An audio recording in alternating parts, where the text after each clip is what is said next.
something that could bring back the iMac Pro name and make it more powerful than ever before.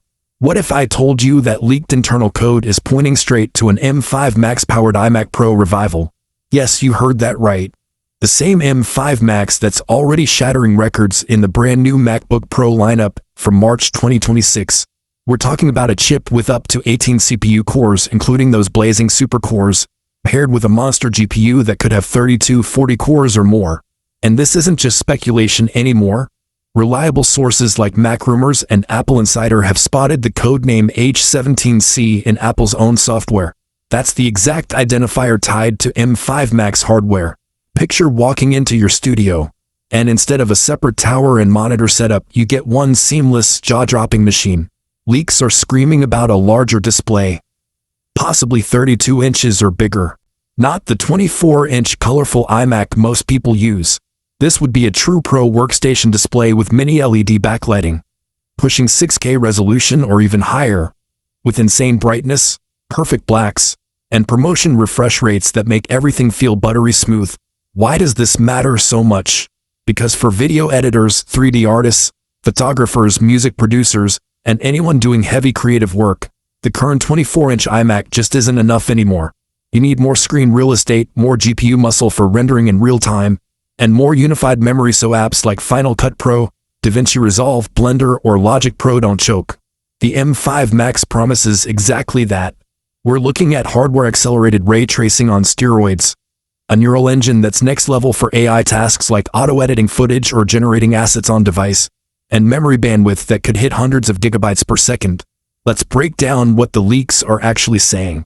First, the chip. The M5 series is already here. M5 Pro and M5 Max launched in MacBook Pros earlier this year, and they're delivering up to double the performance in some workloads compared to M4 Max. Now imagine that power squeezed into an all-in-one with zero thermal throttling because of Apple's insane cooling design. No more external GPUs needed. No more messy cables. Just plug in, and you're flying through 8K timelines, complex simulations, or massive Photoshop files with dozens of layers. But wait, there's more. Display tech. Rumors from analysts like Ming-Chi Kuo and others have hinted at a return to bigger screens for pros. A 32-inch mini LED panel would be game-changing. Think XDR-level brightness over 1,500 nits sustained, true 1 billion colors, and anti-reflective coating so you can work in bright rooms without glare killing your eyes. And yes, the old space gray finish might make a comeback, giving it that premium stealthy pro look. Price? Don't expect it to be cheap. The original iMac Pro started at $4,999. This one could easily hit $5,999 or higher for base configs, especially with 1 terabyte or 2 terabytes SSD standard. Tons of unified RAM starting at 48 gigabytes or more and those high-end chips. But for pros, it's an investment that pays off fast. No more buying separate Mac Pro parts or waiting for external displays to match. Now, let's talk release timing because this is where it gets exciting. Leaks suggest Apple is deep into testing. Internal software references popped up late 2025, and with MacBook Pros already on M5 Pro/Max, the desktop versions usually follow soon after. We're hearing whispers of a mid to late 2026 launch, possibly announced at WWDC or a special fall event. Some even say it could drop alongside an updated Mac Studio or Mac Mini refresh. What about competition? Right now, if you're a Windows user, you're looking at giant all-in-ones from Dell or HP with RTX cards, but they can't match Apple's ecosystem, battery efficiency on silicon, or the seamless integration with iPhone, iPad, and Final Cut.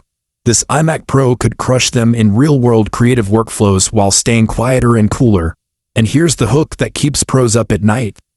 What if Apple adds something wild, like built-in advanced AI features that let you describe edits and the machine does them? Or enhanced multi-display support right out of the box? Or even a touchscreen option, though that's still a big maybe. If you've made it this far, you're probably as hyped as I am. Stick around because next we're diving into exact leak specs, comparisons to current machines, who this is really for, and why 2026 might be the year Apple finally gives pros the all-in-one they've been begging for.